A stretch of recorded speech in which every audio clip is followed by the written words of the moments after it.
LAFC 2019 versus 2013 SKC. A little bit on 2019 LAFC, if you don't know about them already. Points record, supporter shield, Carlos Vela, beautiful play, you can't beat the Galaxy, 4 losses all season, and then a goal differential of plus 48. They were, what is a PC way to say, just ridiculously good. Whack. That's how we'll do it. They were whack, as the kids say these days. I put 2019 LAFC through. 2013 SKC was good, very good defensively. LAFC lost 4 games all year. You don't tell LAFC that they lost 4 games all year and they lose to Sporting Kansas. I don't care if they didn't get MLS Cup here. That's what I was going to say about RBNY is that important trophies matter. And in a world where everybody is saying that supporter shield doesn't matter, it's all about the MLS Cup. Compared to 2018 Atlanta, you can't give it to them, right? Okay, 2019 LAFC is going through for me. Yeah. The thing that just makes me annoyed at this team is how do you lose 4 games all season and then the following season go, hey, it's a good idea if we get rid of like our entire back line. Because that could surely help you. Like Tyler Miller, gone. Walker Zimmerman, gone. Beta Shore, gone. Like, unless Vela's going to put up 50 goals again.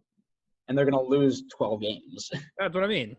Like, we watched in the brief 2-3 games that they played this season, they look bad. At least defensively. Yeah. I mean, listen, they have a lot of time to sort it out. So maybe all the attackers lost their edge and they'll be all right. Sure. It's all a ploy to give LAFC the MLS Cup this year. Yeah. You wait.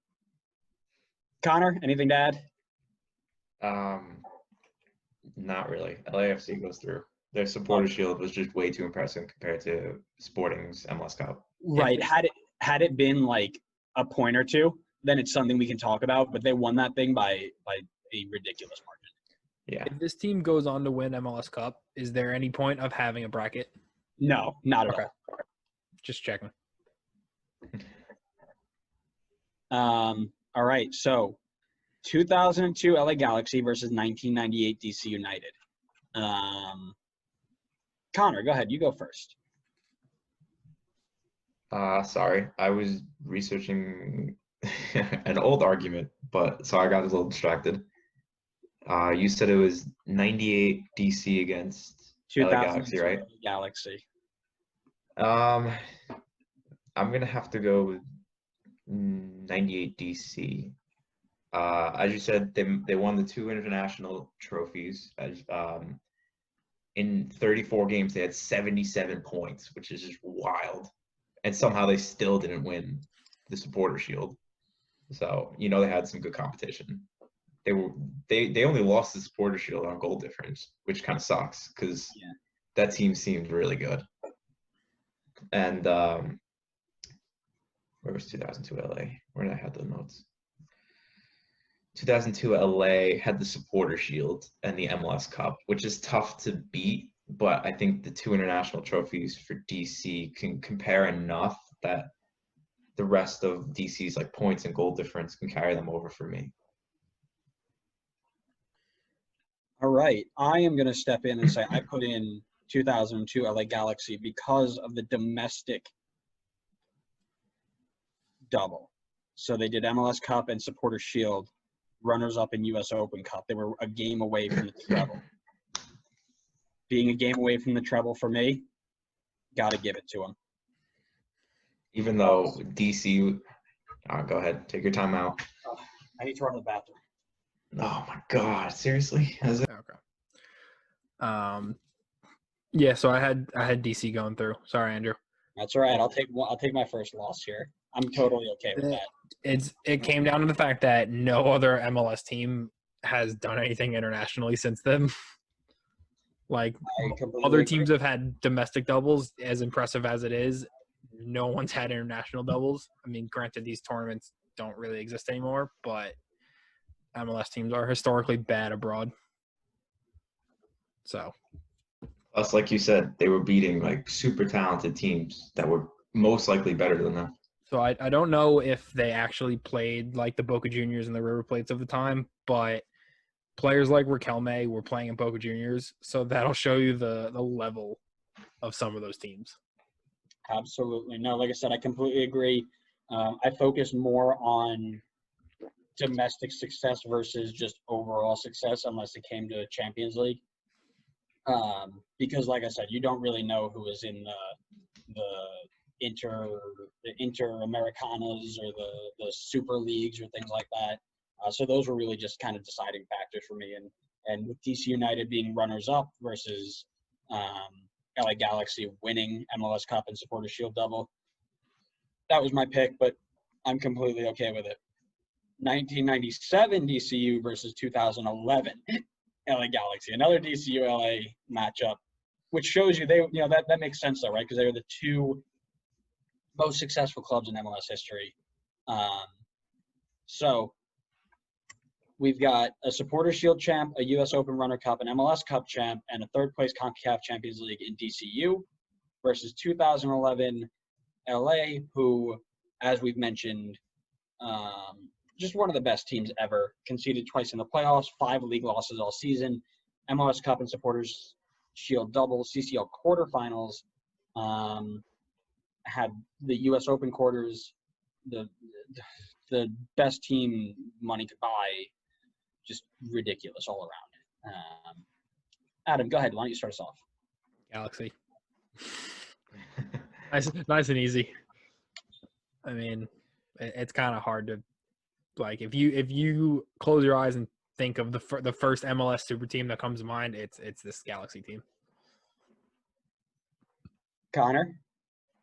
I also went Galaxy, but not as easy for me because this DC team was really, really good. And just like you said with LA in the past, they were 1 game away from winning treble because they were a finalist in the U.S. Open Cup. But yeah, I'm going to go with LA. I mean, they ended up winning the same trophies, but I just feel like the impact that this LA team had on the league was just insane. Like, I don't think it could be overlooked. Nope, I agree. I also went LA, and the deciding factor for me was quality of play, right? So we talked about how they won the same trophies. They kind of got to the same places in all the other competitions. So you think about 1997 MLS versus 2011 MLS, and while 2011 MLS was not phenomenal, it was much better than 1997. So LA Galaxy go through for me. Moving on to our final matchup in the round of 32, right? Is it 32 or 16? 16. 16. I can't count. I'm an engineer. Leave me alone. True.